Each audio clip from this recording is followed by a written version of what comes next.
শ্রী শ্রী মায়ের কথা গ্রন্থ থেকে শ্রী প্রফুল্লকুমার গাঙ্গুলির স্মৃতিচারণ পাঠ করছি। 1916 খ্রিস্টাব্দ, মঠে দুর্গাপূজা।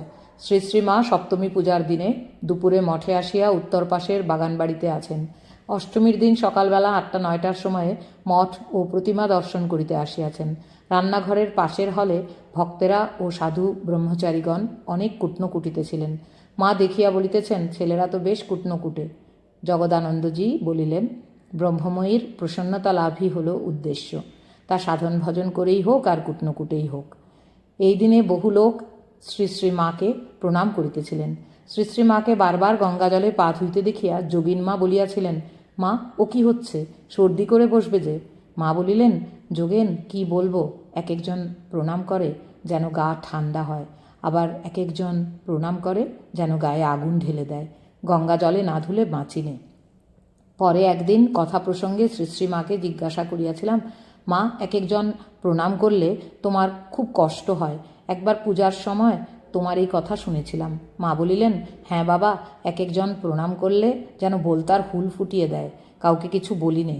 এই কথা বলিয়াই সস্নেহ দৃষ্টিতে বলিলেন, তা বাবা তোমাদের কিছু বলছি না। আমি বলিলাম, মা ভয় হয়, তোমার মতো মা পেয়েও কিছু যেন হলো না মনে হয়। মা, ভয় কি বাবা, সর্বদার তরে জানবে যে ঠাকুর তোমাদের পেছনে রয়েছেন, আমি রয়েছি। আমি মা থাকতে ভয় কি?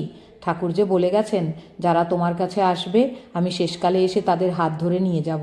যে যা খুশি করো না কেন, যেভাবে খুশি চলো না কেন, ঠাকুরকে শেষকালে আসতেই হবে তোমাদের নিতে। ঈশ্বর হাত পা ইন্দ্রিয়াদি দিয়েছেন, তারা তো ছুঁড়বেই, তারা তাদের খেলা খেলবেই।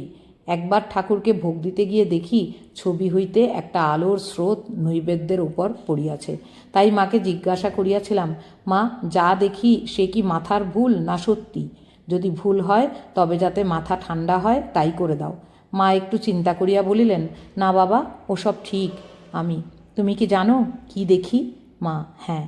আমি বললাম, ঠাকুরকে ও তোমাকে যে ভোগ দিই তা কি ঠাকুর পান? তুমি কি তা পাও? মা, হ্যাঁ। আমি, বুঝবো কি করে? মা, কেন গীতায় পড়ো নাই, ফল পুষ্প জল ভগবানকে ভক্তি করে যা দেওয়া যায় তা তিনি পান? এ উত্তরে বিস্মিত হইয়া বলিলাম, তবে কি তুমি ভগবান? এই কথায় মা হাসিয়া উঠিলেন, আমরাও হাসিতে লাগিলাম। जननीं शारदां देवीं रामकृष्णं जगद्गुरुं पादपद्मे तयो श्रित्वा प्रणमामि मुहुर्मुहुः। हरि ओं तत्सत्। श्रीरामकृष्णार्पणमस्तु।